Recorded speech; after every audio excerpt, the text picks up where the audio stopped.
Assalamualaikum warahmatullahi wabarakatuh. Selamat siang, salam sejahtera untuk kita semua. Semoga senantiasa dalam keadaan sehat walafiat. Bersyukur sekali Om Sony Channel hari ini bisa bertemu dengan Kepala Balai Pelestarian Nilai Budaya Maluku, Bapak Rusli Manorek. Ya, sehat Pak ya? Sehat. Assalamualaikum warahmatullahi wabarakatuh. Semuanya sehat. Terima kasih. Nah, sebelum kita berbicara lebih lanjut kepada beliau menanyakan beberapa hal, nanti saya akan memberikan hadiah buku ini kepada sahabat sekalian yang bisa menjawab pertanyaan di tengah-tengah sesi nanti, ditulis di dalam kolom komentar. Ya, jawab. Nah, hadiahnya akan saya berikan, saya kirimkan ke alamat sahabat yang berhasil. Kriterianya dia subscriber dan menjawab paling pertama, ya paling dulu. Ya, Oke. Baik, ini masih terkait dengan Indonesia berintegritas. Hari ini saya bersama Pak Rusli, tadi ya Kepala Balai Pelestarian Nilai Budaya Maluku. Pak Rusli, mohon diceritakan bagaimana riwayat pekerjaan atau jabatan di sini Pak, mulai kapan? Oke. Ya. Baik, terima kasih sahabat sekalian. Iya, saya di sini sebagai Kepala Balai Pelestarian Nilai Budaya Maluku sudah hampir 5 tahun ya, ditugaskan di Maluku. Maluku ini sangat luar biasa, daerahnya daerah kepulauan, dan memang luar biasa syarat dengan budayanya. Karena itu juga kalau datang ke Maluku itu memang kita harus menikmati juga, menikmati lingkungannya, menikmati tradisinya, waduh semuanya. Apalagi juga makan-makan ikannya itu. Oh iya, ikan dan rujak matseta. Iya, luar biasa. Bahkan juga tradisinya luar biasa. Betul. Nah, Pak Rusli, terkait dengan budaya yang ada di Provinsi Maluku, apakah ada budaya setempat yang mengandung nilai-nilai anti korupsi atau nilai-nilai integritas? Iya. Mungkin sahabat perlu juga. Iya, saya kira kebudayaan di Indonesia sangat kaya dan sangat luar biasa, kearifan lokal, dan inilah satu modal kekuatan kita dalam membentuk karakter. Apalagi tentang integritas itu sendiri. Kita tahu kan integritas itu kan mengandung nilai-nilai kejujuran, bagaimana tanggung jawab kita, norma-norma, nilainya disiplin, dan sudut keutuhan itu. Nah, itu semua mewarnai di budaya-budaya di Nusantara ini. Oh iya. Betul. Apalagi lebih khusus di Maluku. Termasuk Maluku. Iya. Di Maluku itu kita kenal ada hukum-hukum adat. Nah, hukum adat ini sangat luar biasa. Ini untuk pembinaan kepada generasi muda, terutama mengenai sasi. Kalau kenal dengan sasi. Sasi itu adalah larangan. Dan dia juga itu untuk melestarikan lingkungan kelanjutan. Nah, dilarang seseorang kalau disasikan satu lingkungan melanggar atau memotong hutan, menebang hutan, itu untuk menjaga kelestarian. Juga demikian pula di laut, dilarang menangkap ikan di area sini. Nah, itu memang sudah disampaikan oleh hukum adat di situ. Nah, kalau ketika akan melanggar, itu karena hukum adat. Nah, ada lembaga adatnya, namanya Kewang. Ya. Kewang ini yang mengatur aturan-aturan adat, ya, larangan-larangan. Nah, itu tidak bisa, dan itu pun dipatuhi karena itu masalah adat. Dipatuhi oleh masyarakat setempat yang lingkungan sasi itu, dan mereka memang dari dalamnya itu memang walaupun tidak ada orang melihat, mereka tidak bisa mengambil ikan misalnya di tempat itu, atau di tempat larangan tidak bisa mengambil buah-buah orang atau barang-barang sesuatu yang sudah ditentukan, dan itu dipatuhi, itu lahir. Itu namanya kearifan lokal, itu sangat luar biasa. Ketika itu proses itu ditanamkan mulai dari generasi muda anak-anak, itu berproses terus dan itu membentuk jati diri kita. Sehingga dengan demikian aturan-aturan hukum murni ini kan itu hak larangan-larangan aturan-aturan yang pemerintah, tapi di adat ini memang sangat kuat. Ya, saya kira itu sejalan dengan nilai-nilai integritas. Dan ini kalau ditanamkan terus berproses dalam diri seseorang, itu akan membentuk jati dirinya dan dia akan tidak melakukan hal-hal yang dilarang. Norma-norma, aturan-aturan. Saya kira inilah mungkin yang kita bisa ambil nilai-nilai ini yang akan membentuk kita untuk mengarah kepada anti korupsi. Iya. Saya kira seperti itu luar biasa. Mantap nih Pak Rusli, saya baru tahu juga nih, terus terang sahabat sekalian. Saya langsung membayangkan kalau tadi sasi namanya ya. Sasi. Dari di kawasan tertentu, apakah hutan ataukah laut, tidak boleh mengambil. Betul. Di situ tanpa izin. Tanpa izin. Gitu ya. Ya, sudah ditentukan. Ya. Kalau seandainya yang diberi sasi itu adalah ini keuangan negara, tidak boleh ngambil tanpa. Nah itu menginspirasi. Coba kalau membentuk suatu kearifan lokal atau nilai-nilai budaya yang ada ini kita masuk bawah ke dalam itu. Jangan melakukan hal-hal ini di lingkungan pemerintahan kita. Betul. Sasi ya, itu sasi sosial itu normal kalau di masyarakatnya. Saya kira hal luar biasa seperti itu. Terus dalam praktiknya gimana di keseharian di lapangan? Ya, sekarang kita juga sudah memilih, pemerintah sudah memberikan juga suatu penghargaan kepada seseorang namanya Pak Keisia. Eli Keisia itu dia adalah maestro karena kearifan itunya. Dia menjadi kewang dan dia kepala kewangnya. Kewang itu adalah pengatur adat itu. Ya, semacam kepala adat bukan? Kepala adat seperti itu ya, kewang. Dan dia selalu membina anak-anak dari kecil menjadi kewang-kewang kecil. Nah mereka itu sudah diarahkan untuk menjaga lingkungan dan kelestarian kelanjutan kan, baik itu alam maupun juga apa saja yang itu dipelajari. Nah itu sudah diberlakukan terus dan sudah banyak orang yang studi ke sana. Di Haruku namanya, di Pulau Haruku. Pulau Haruku. Karena di sana juga dipraktekkan itu sasi itu kewang. Jadi dan itu jalan. Dan orang sudah mematuhi dan orang sudah tahu. Umumnya Maluku sudah tahu tentang sasi. Bahkan saya pernah coba-coba, ini bukan kewang juga. Teman saya itu ada pohon mangga di depan kantor saya itu. Di situ banyak buahnya.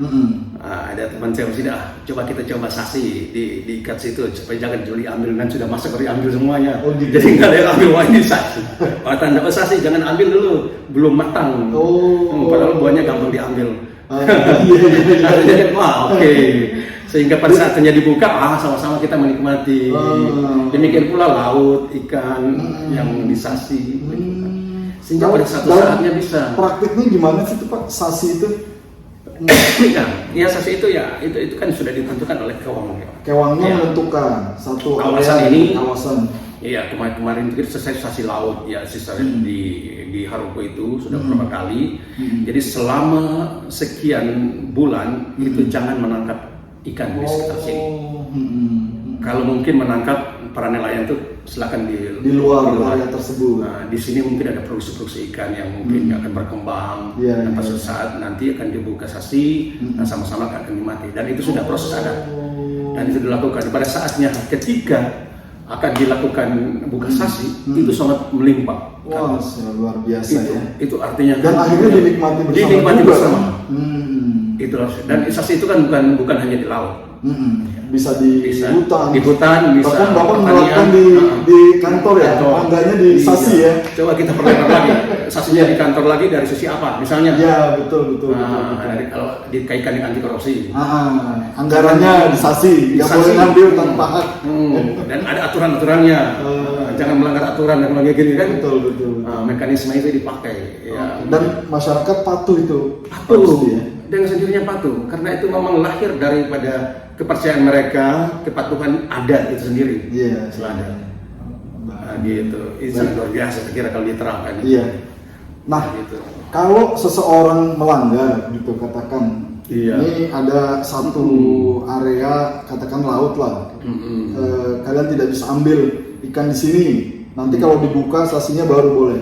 Nah, ketika ada orang yang melanggar, mengambil di situ, itu apa sanksinya dari adat itu?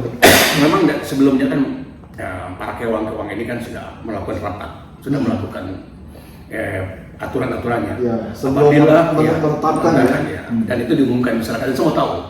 Ketika diumumkan disampaikan jangan begini-begini kan mereka sudah tahu semuanya. Apa sih nantinya akibat ketika mengambil itu. Dan itu ada sanksi adat yang sudah jadi aturannya disosialisasikan. Disosialisasikan dan semua tahu.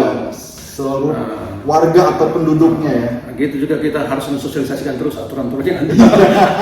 Pokoknya begini, seandainya kalau kamu kedapatan, sudah resikonya itu hukum adat, hukum murni kalau dia pemerintahan. Betul, ada yang pelanggaran disiplin pegawai sampai yang kerana hukum ya. Iya. Itu luar biasa itu. Jadi kalau di adat itu bentuk hukumannya berupa apa biasanya Pak? Bisa saja ada ganti apa namanya mungkin rugi atau semacam denda. Denda seperti itu, denda. Dan hukum sosial lainnya. Hukum sosial ya, biar apa dikucilkan atau kalau dulunya mungkin ada hukum-hukum yang lebih agak berat sedikit. Kalau di kondisi saat ini kan kita menyesuaikan dengan kondisi sosial ya. Oh gitu. Ya, namanya tradisi itu kearifan lokal itu dia berkembang juga menyesuaikan dengan kondisi. Iya. Saya kira nilai-nilai inilah yang nantinya mungkin akan membentuk diri kita, membuat kita berintegritas. Ya saya kira mulailah mungkin dari anak-anak, karena itu memang kearifan lokal itu ya jangan sepelekan, karena itu nilai-nilai yang sangat luar biasa. Betul. Saya kira ini menjadi pembelajaran di sekolah juga, baik itu di rumah tangga, di rumah keluarga maupun di masyarakat. Oke. Saya kira itu. Pak, kalau nilai-nilai tersebut kan apakah sudah diketahui atau masyarakat Maluku ya secara pada umumnya tahu akan budaya atau tradisi itu Pak? Tahu ya? Saudara-saudara kita. Kalau Maluku itu umumnya sudah tahu tentang sasi. Karena itu memang di mana-mana diterapkan. Oh gitu. Jadi berlaku umum di Provinsi Maluku. Nah, apakah dalam pengamatan Bapak nih selaku orang yang memang menaruh perhatian terhadap pengembangan pemeliharaan nilai-nilai budaya lokal, apakah nilai-nilai yang atau hukum sasi tadi itu juga sudah mulai ditransformasikan atau dibawa ke dunia kerja, contoh di instansi pemerintah maupun swasta? Saya kira banyak orang belajar tentang sasi juga, bahkan juga langsung ke kewang, kepala kewangnya Pak. Saya bilang di Haruku itu sudah ada satu lokasi, dan baik dari luar maupun mahasiswa dan dari instansi lain datang ke sana belajar tentang itu. Itu artinya mereka akan mengambil ilmu itu untuk diterapkan dalam lingkungan baik sosial di mana mereka itu berada. Menyesuaikan keberadaan itu, karena itu sangat luar biasa. Nilai-nilainya yang ditambah, nilai-nilai itu, nilai-nilai kejujurannya, nilai-nilai betul-betul dia tidak bisa mengambil komitmen, karena itu kan kejujuran di situ. Betul. Di situ, sehingga dia kan takut dengan norma-norma adat itu kan.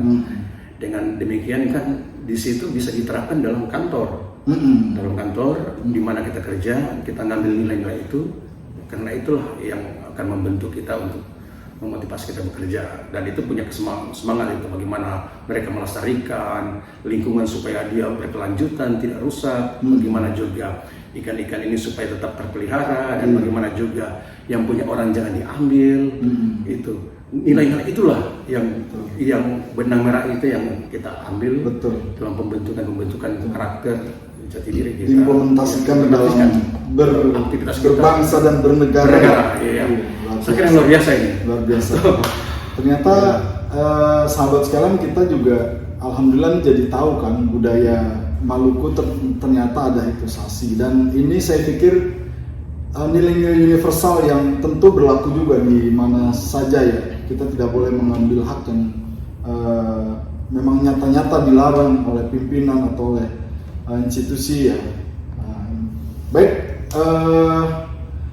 hari ini Pak Rusli itu sedang kurang sehat sebenarnya. Batuk-batuk, jadi kurang bijak juga nih kalau saya berlama-lama dengan beliau, kasihan ya suaranya. Nah, mungkin terakhir aja Pak Rusli, apakah ada semacam closing statement gitu untuk diberikan kepada sahabat-sahabat kami nih? Saya kira ya mungkin sahabat-sahabat di mana saja yang nonton ikut ya channel ini, saya kira mari kita melihat diri kita, melihat lingkungan kita, melihat budaya kita, dan mari kita angkat nilai-nilai yang ada, dan kita belajar dari situ untuk ke depan, untuk memajukan bangsa ini. Karena memang ini aset kita, nilai budaya ini adalah suatu mental atau satu landasan dalam kita melangkah untuk membangun bangsa negara kita. Saya kira itu luar biasa nilai budaya kita, kekayaan kita di Nusantara ini. Semoga saja ini akan memberikan motivasi bagi kita untuk melihat kembali dan mengangkat nilai-nilai budaya kearifan lokal kita. Baik, terima kasih Pak Rusli. Sahabat sekalian, kalau Maluku punya nilai seperti itu, saya yakin Sunda, Batak, Jawa masing-masing punya nilai-nilai yang sama seperti ini. Kalau ini semua diterapkan di dalam kehidupan berbudaya, bernegara, insya Allah Indonesia akan berintegritas. Seperti tema kita, Indonesia berintegritas. Luar biasa. Terima kasih Pak Rusli. Iya. Salam sehat, semoga sukses terus, sehat walafiat ya. Amin. Terima kasih sahabat sekalian. Assalamualaikum warahmatullahi wabarakatuh. Salam sejahtera. Selamat siang.